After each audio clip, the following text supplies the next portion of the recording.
Halo semuanya, perkenalkan nama saya Syafiatul Suduroh, Prodi D3 Keperawatan dari HMJ D3 Keperawatan. Di sini saya akan menjelaskan secara singkat tentang materi-materi yang ada di pelatihan organisasi. Materi yang pertama yaitu pentingnya membangun sinergi dan solidaritas dalam berorganisasi. Materi yang kedua yaitu membangun adab mahasiswa berkarakter ulul albab dalam berorganisasi. Dan materi yang ketiga yaitu persidangan. Selamat menyaksikan video saya. Bye bye. Baik, di sini saya akan menjelaskan materi yang pertama, yaitu pentingnya membangun sinergi dan solidaritas dalam berorganisasi. Hakikat sinergi dan solidaritas. Sinergi adalah kerjasama antara dua belah pihak atau lebih untuk mencapai tujuan bersama.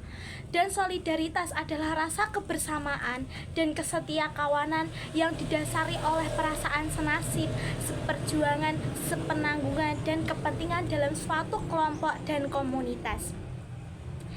Dan dasar semangat juang berorganisasi itu disebutkan dalam Quran Surat Asy-Syaff ayat 4 yang bermakna sesungguhnya Allah mencintai orang-orang yang berperan di jalannya dalam satu barisan seakan-akan mereka suatu bangunan yang tersusun kukuh. Maksudnya apa?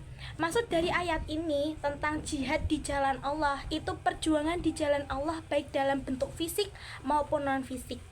Dan untuk selanjutnya yaitu bersatuan dalam barisan. Maksudnya adalah pentingnya kita bersatu dalam barisan untuk mencapai bangunan yang kokoh ketika berjihad. Dan untuk selanjutnya yaitu kecintaan Allah. Allah itu menyukai orang-orang yang berjihad di jalannya dengan bersatu dalam satu barisan. Dan bangunan yang kokoh maksudnya apa? Gambaran bangunan yang tersusun kokoh menunjukkan kekuatan persatuan dan keteguhan dalam suatu perjuangan. Dan untuk selanjutnya yaitu pentingnya solidaritas tim kerja lintas generasi. Maksudnya apa? Di era modern ini setiap generasi itu punya keunikan masing-masing atau kelebihannya masing-masing. Oleh karena itu kerjasama dan sinergi sangat penting untuk mencapai tujuan bersama. Untuk membangun solidaritas, kita perlu membangun hubungan antar anggota tim yang kuat. Jangan merasa iri dengki. Makanya kita itu butuh bekerjasama untuk mencapai tujuan bersama dan mencapai kesuksesan bersama-sama. Dan untuk selanjutnya yaitu ada beberapa cara untuk berkomunikasi dengan efektif antar generasi. Yang pertama yaitu menggunakan bahasa yang sederhana dan jelas. Jadi kita kalau berbicara itu harus jelas, harus bisa dimengerti oleh banyak orang. Dan mendengarkan secara aktif. Ketika orang itu berbicara, kita harus mendengarkan. Dan untuk menggunakan teknologi seperti komunikasi itu harus perlu untuk mencapai komunikasi yang efektif antar organisasi. Dan yang selanjutnya yaitu membangun program mentoring dua arah. Maksudnya apa? Membangun mentoring dua arah itu sangat penting karena untuk memperkuat solidaritas tim lintas generasi. Kita harus tahu cara membuat program mentoring yang efektif, membantu tim bekerja lebih baik dan mempromosikan budaya kerja bersama. Dan aktivitas team building untuk memperkuat solidaritas itu maksudnya apa? Aktivitas itu semua itu bisa membangun semangat kebersamaan melalui aktivitas seru. Itu maksudnya apa? Membantu membangun solidaritas organisasi lintas generasi dengan menghargai perbedaan dan keunikan setiap anggota tim. Nah, seperti biasanya karena agama itu kita harus berusaha menghargai agama apapun seperti Kristen, Protestan, yaitu Hindu, Islam. Itu kita harus menghargai perbedaan dan keunikan masing-masing. Dan teknologi itu sebagai jembatan penghubung generasi. Maksudnya apa? Teknologi itu membantu kita menghubungkan generasi dengan lebih, membantu kita memahami keunikan dan kelebihan setiap anggota tim, dan bisa menciptakan lingkungan kerja yang mendukung kerjasama lintas generasi dan mengukur keberhasilan kolaborasi tim. tercapainya tujuan bersama, meningkatnya kualitas hasil organisasi, dan menumbuhkan rasa kepercayaan setiap anggota. Itu lebih penting, harus menumbuhkan kepercayaan di setiap organisasi apapun. Terima kasih, materi ini sudah selesai dan akan dilanjutkan oleh materi selanjutnya. Mari kita tunggu materi selanjutnya. Bye bye. Baik, bertemu lagi dengan saya. Di sini saya akan melanjutkan materi yang sebelumnya, dan di sini itu saya akan melanjutkan materi yang kedua, yaitu yang berjudul membangun adab mahasiswa berkarakter ulul albab dalam berorganisasi. Di era kini, yaitu era digital dan informasi yang cepat, itu memang bisa mempercepat ilmu, tapi bisa melunturkan akhlak. Karena apa? Karena memang di sini itu banyak orang-orang, banyak mahasiswa, banyak anak kecil itu biasanya suka dengan game. Nah, itu bisa melunturkan akhlak. Ditanya sama ibunya, tidak membantu ibunya karena apa? Karena HP. Itu bisa melunturkan akhlak karena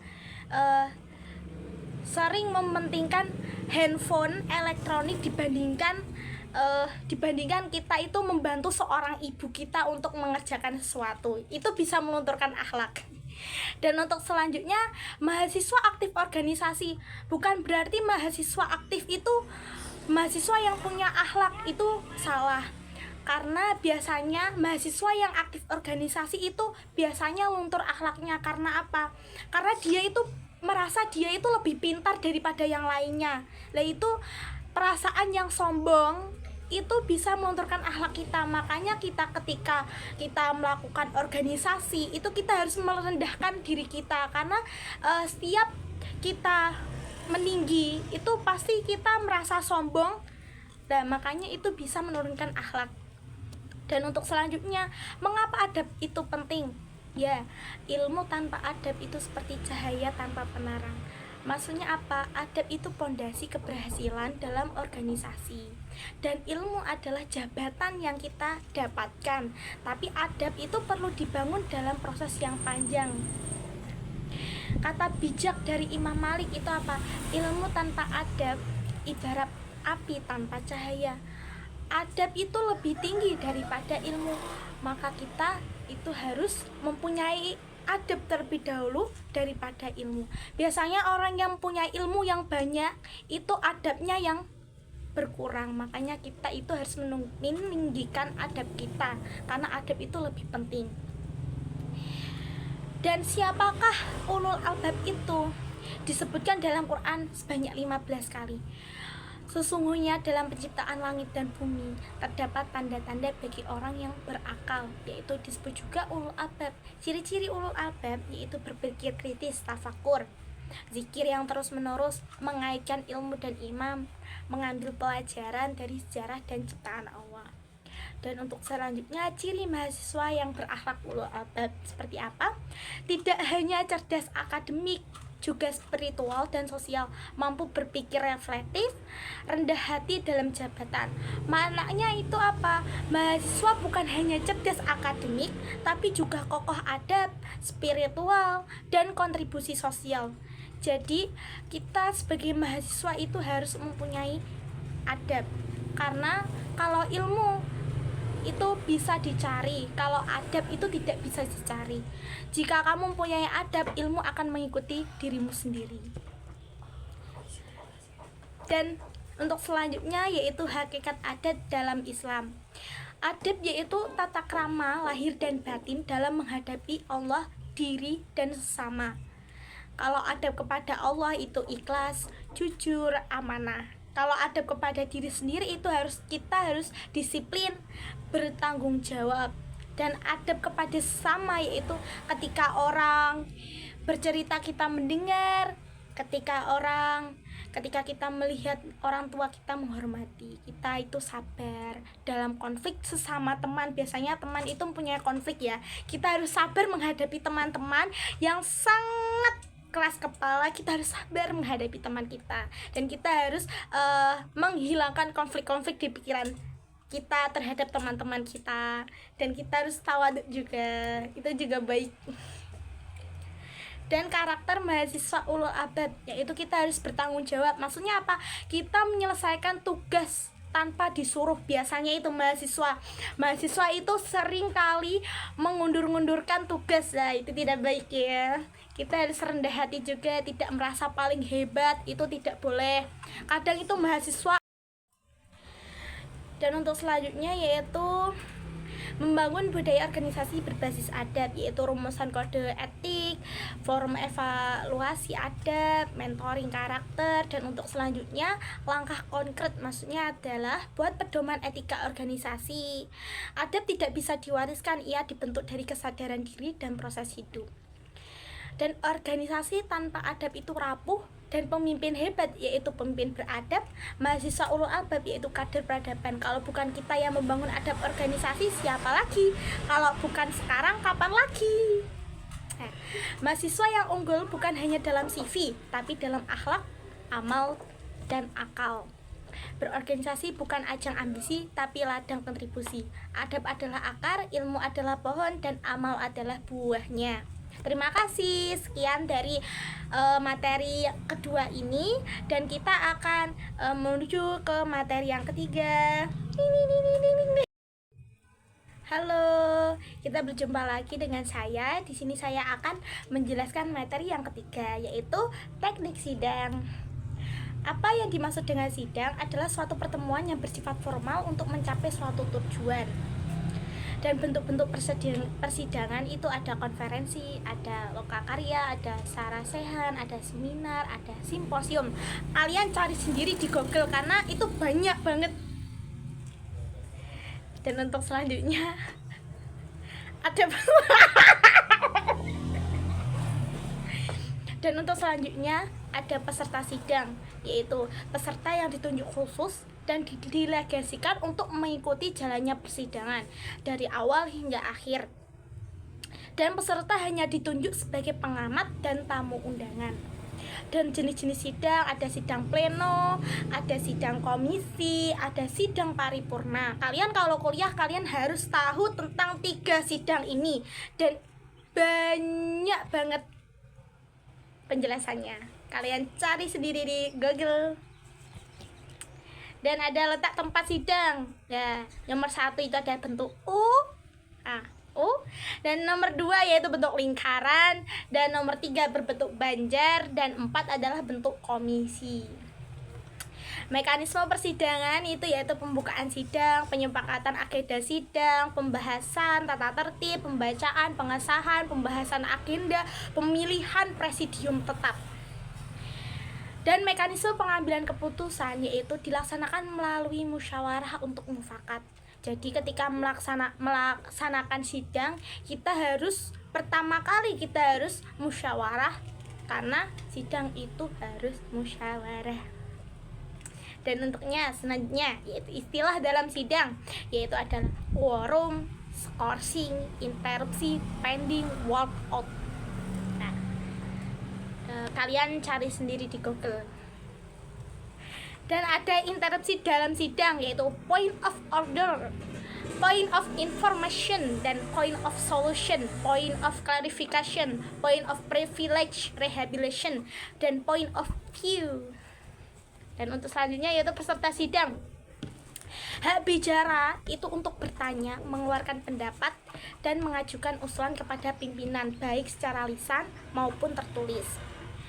Dan kewajiban peserta yaitu mentaati tata tertib persidangan atau permusyawarahan, menjaga ketenangan dan harmonisasi persidangan. Dan presidium sidang yaitu memimpin jalannya persidangan secara penuh, mencatat apa-apa saja yang menjadi masukan dan usulan dari peserta sidang, dan menunjuk peserta yang melakukan interupsi sesuai dengan hierarkinya. Dan syarat dalam sikat yang harus dimiliki presidium sidang itu apa? Memiliki pengetahuan yang cukup tentang persidangan, peka terhadap situasi dan cepat mengambil inisiatif, dan mampu mengontrol emosi sehingga tidak berpengaruh kondisi persidangan.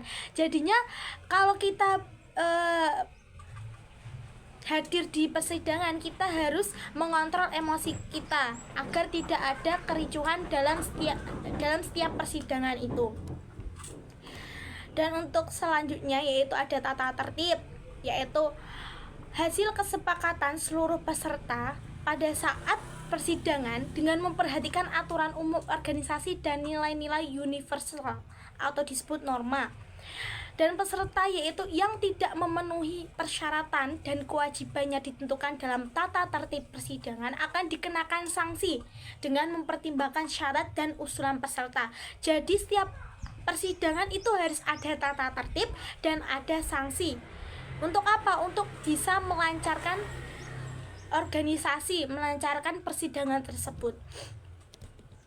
Dan untuk selanjutnya yaitu contoh kalimat yang dipakai oleh presidium, yaitu membuka sidang. Biasanya gimana ya?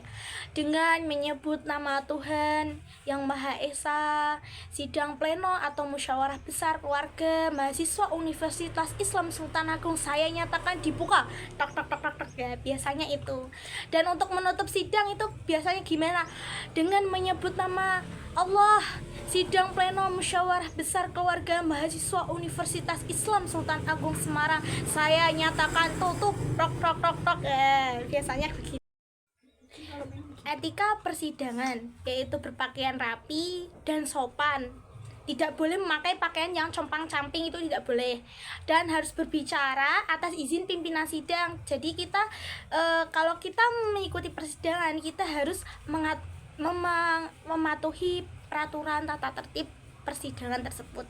Tidak memotong pembicaraan orang ketika mengajukan pendapat, itu tidak boleh dipotong. Dan berbicara seperlunya, tepat sasaran, tidak bertele-tele, dan memiliki keseimbangan emosi, memiliki pengetahuan luas mengenai persidangan tersebut. Dan penting diingat ya teman-teman, saling hargai pendapat orang lain dan tidak saling mengedepankan ego masing-masing. Karena pada hakikinya organisasi adalah milik bersama, bukan milik segelintir ataupun sekelompok orang. Terima kasih atas materi yang saya presentasikan. Mohon maaf jika ada kesalahan. Mohon dimaklumi ya teman-teman. Terima kasih. Bye bye.